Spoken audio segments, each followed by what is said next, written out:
Okay, so here's how to do airport deliveries 101. So a few strategies that I use, steps that I always follow for all of my airport deliveries to make them easy and seamless are as follows. So the first thing you always want to do when you get an airport rental, right away when you get that rental and you have that first set of communication with your guests through the app, you want to ask them for their flight number and which airlines they're traveling through. So you always want those two pieces of information. And the reason for that is on the day of their actual arrival, you want to keep an eye on their flight and you want to constantly check online on the status of the flight, whether it's delayed, on time, or it's going to be early, so that you can arrive accordingly, because you definitely don't want to be stuck at an airport. It's so annoying, and it's not a fun place to be stuck at, and especially if you have the type of airports in your area where you can't really stand anywhere, park anywhere, because they're constantly moving you. If you're in LA or California, you know that the airports here are crazy strict. They don't let you stop anywhere. You have to constantly be moving, and you don't want to get stuck driving around in circles while you wait for your guests and not knowing exactly when they're going to be out. So first things first, you want to ask for their flight information and their airlines so that you can keep an eye on their flight. The next thing is, on the day of their rental or the night before, you want to check on their flight just to make sure that there aren't any delays or anything posted online about the flight.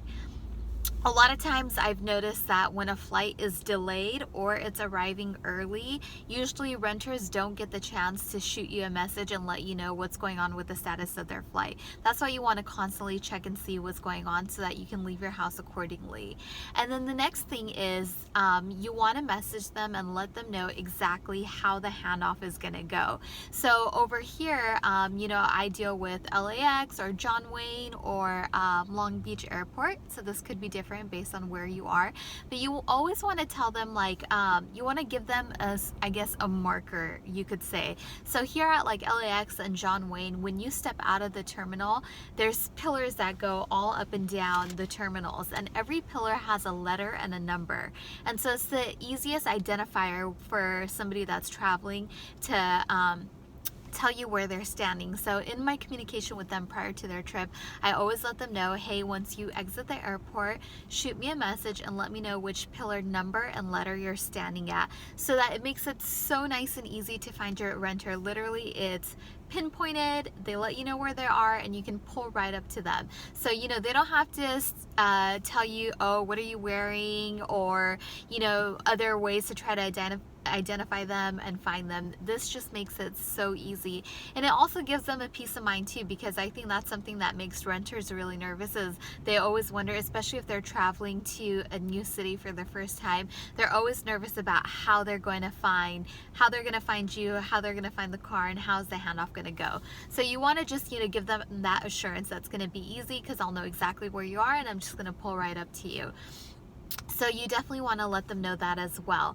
And then a lot of people have asked me, how do the photos work for your check-ins and check-outs when it comes to airports? So one of the things that I always do is I always take a set of photos right before I get to the airport. So that way you at least have a backup set of photos if the airport is super hectic and busy and you don't get a chance to take photos while you're there handing off the car to your renter.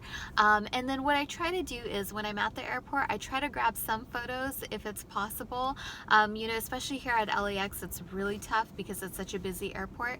But you want to do your best to try to take those photos. And if you can't, then you want to let your renter know, hey, I just took photos, I've uploaded it to your reservation, so you have a copy as well, so that they know that you have documented the condition of your car and that they can go check the trip photos and see, what you've uploaded. And then I always let them know that when they get a chance, they're more than welcome to take photos as well of the car too. So those are a few rules that I always use when it comes to delivering cars to the airport. It makes it really easy, and you always want to let your renters know, hey, make sure you shoot me a message once you land so that you know where they are. In my experience, what I've seen, at least here, is almost 70% of the time flights are actually early, and that's why I so consistently check the flights, because the last thing you want is to have your renter waiting at the curb for long periods of time after they just got off of a flight. You want to try to accommodate as much as possible. So yeah, what I've seen is of the time flights are early. 20% of the time they're just about on time, and about 10% of the time they're late, which, I was actually surprised because I thought, flights would be late more often than not, but it's actually the other way around. They're actually early more often than not. So what I also do is, just half an hour before the rental, 20 minutes before the rental, usually every 10 minutes I'm checking on the status of the flight, because it does change really often. At least here it does. So I like to try to pinpoint it as much as possible so that I don't have to go into the airport any sooner than I have to actually be there, because it's hectic there. So those are a few things that I try to do to make airport deliveries really easy and seamless for the renters, and it has worked out really, really well for me. In the beginning when I was doing this, I never did any of this stuff, so airport deliveries were really stressful because you didn't know if your renters were there or not, you didn't know where they were, and it was kind of hectic. So once I kind of figured out these few little tips and tricks, it made it much easier. So I hope that helps you guys out. Thanks, guys.